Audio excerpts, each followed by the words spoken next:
Here we're going to learn about altitude on hypotenuse. So that's what this blue line is. This blue line is an altitude, and it's landing on the hypotenuse of the large black triangle. So we have a large black triangle that is an altitude on its hypotenuse. So what's really cool is you actually get three similar triangles out of this. You have like the little bottom triangle, you have the medium-sized triangle, and then you have the largest triangle. And the reason why you get similar triangles is because they're all like within each other, so they're, by the reflexive property, they're sharing an angle on each. So for instance, if I call this angle A, this angle B, that's on the big triangle. I have little angle A and little angle B, but I also have little angle A on that bottom triangle as well. And then if this is 90, because 90 and 90 makes 180, then I have no other choice but for the little angle to be B, because A plus B plus 90 is 180. And same vibe up here. If I have B and I have 90, the other angle must be A. So all three of these triangles are similar by either angle, or if you want to go for the gold, angle similarity. So you have all these similar triangles. So what we're going to do is we're going to sort of inspect what we're given.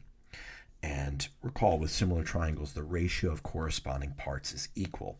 So that's what we're going to do. You'll notice that each of these triangles has a hypotenuse.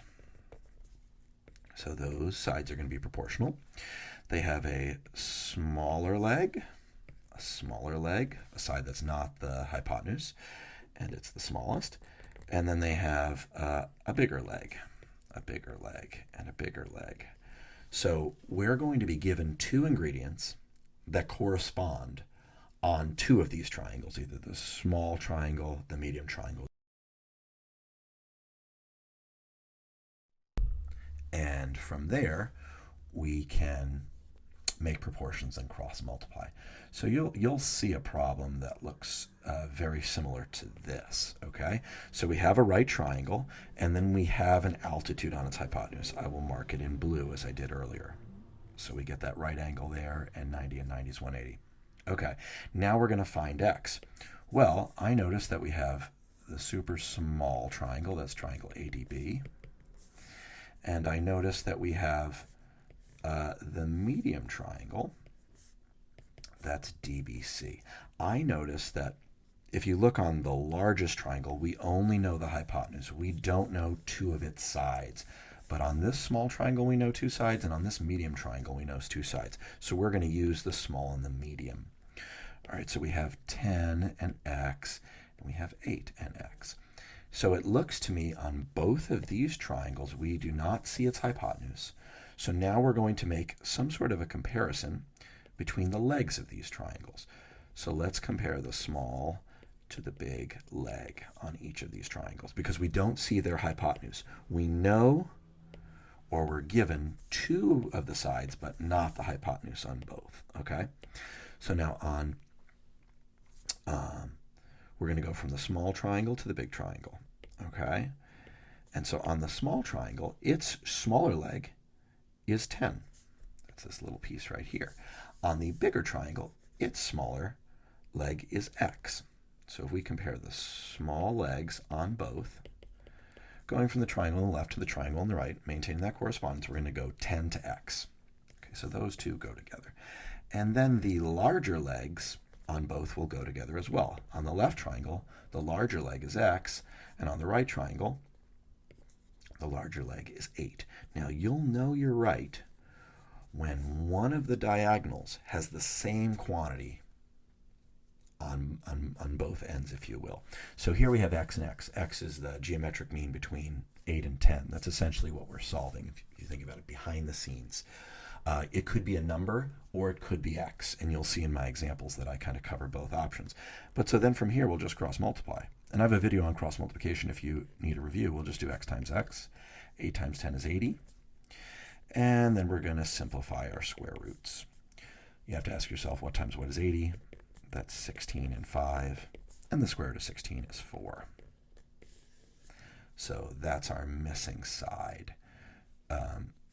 BD's length is 4 square roots of 5. That's in simplest radical form. So in this example, again, we compared the smaller leg on each of the triangles to the larger leg on each of the triangles, and we had to choose the two triangles that we were given 2 bits of information on. That's why the largest triangle, the largest right triangle, that one was out in this example.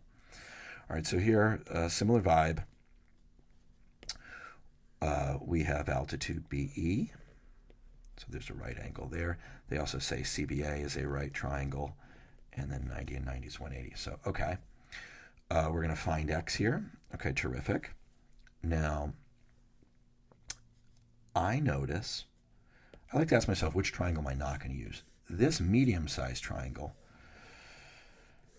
I only sort of know that this, I guess this side is 15. I don't know about this side, and I don't know about this side. So that medium triangle is out. I'm going to use this smaller triangle and then the largest triangle.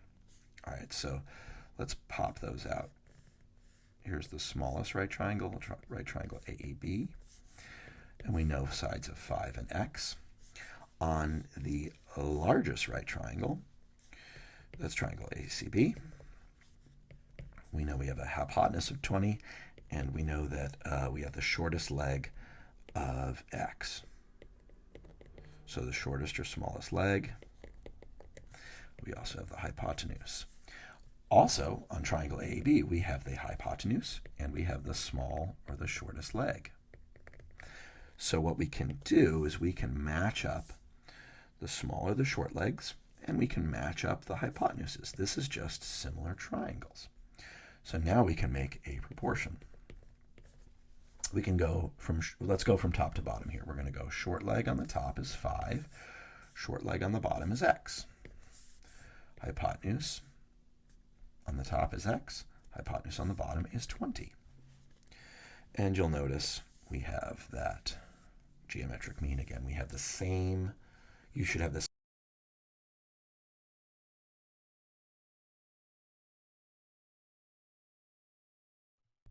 or the same variable. That should be on the diagonal. It could be on, bottom left, top right, or bottom right, top left. But so now we have 5 times 20, that's 100, equals X squared. Ooh, this is nice. When we square root this, we'll just perfectly get 10. Now keep in mind, I'm ignoring the plus or minus because no answer could be negative.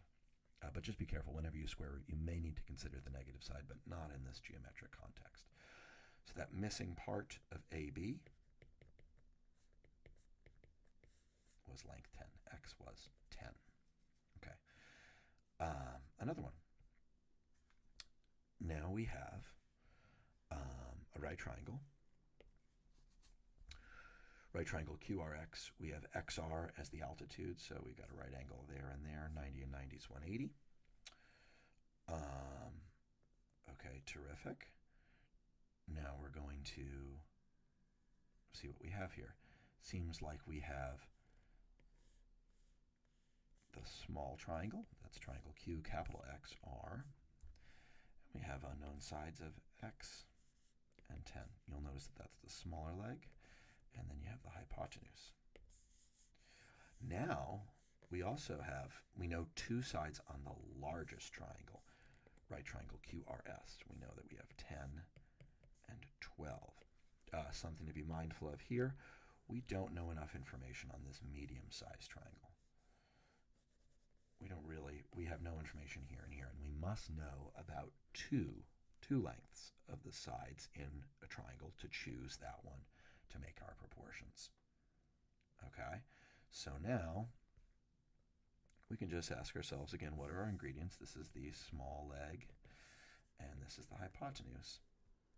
Well, now we can go small on the left is to small on the right, as hypotenuse on the left is equal to hypotenuse on the right.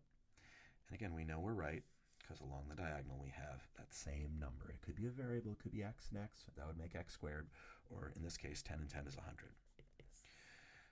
And we cross multiply, we got 12x, divide by 12, boom, x, 8 times 12 is 96, and 6 more would, hold on, 8 times 12, that's 96. I guess we're just going to have a funky fraction here. I kind of wanted to show you that you could have an ugly number, and that's okay. And then we have 4 left over out of 12, so that's 8 1/3.